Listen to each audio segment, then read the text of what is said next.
It's no secret that the president can sometimes come off as coarse and irascible. So an objective of tonight was to really paint him in a softer light. As you can see, it's very stormy here in Cleveland, which could be a harbinger of the tensions building that will come to a head at the podium tomorrow night. Joe Biden is an affable guy, if not a little maladroit. Well, some say it was a clear victory for their candidate. Others say that it was downright unwatchable. There is some truth to that. The Trump administration is extremely litigious. These two lawsuits against Secretary of State Frank LaRose claim that the state of Ohio is engaging in unconstitutional voter suppression. He says federally and at the state level, there's simply not enough of it. It's slow and it is not widespread. Mike Pence was in my home state of Maryland tonight at Fort McHenry, and he really framed it, to quote Francis Scott Key, as this perilous fight.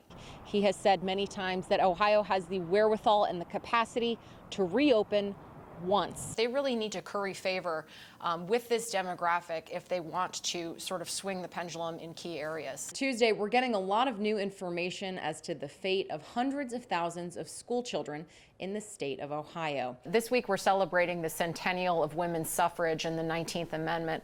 But that was really 100 years ago for white women. And for black women voters, that came much later. Tree of Life congregation members tell me they have not yet been back here to worship since the day of the attack, saying that this still isn't a prayerful place. Behind this ambulance is the Trump motorcade. They're trying to block off view from what's happening over here.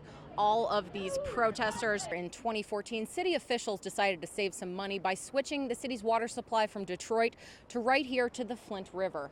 The first sign of trouble after that decision was that the General Motors plant down the street noticed that the water was corroding auto parts. She says the idea is not really to protect yourself, but if you are sick, wear one so that it covers your coughs and sneezes, protecting others. At the State House, Molly Martinez, Spectrum News.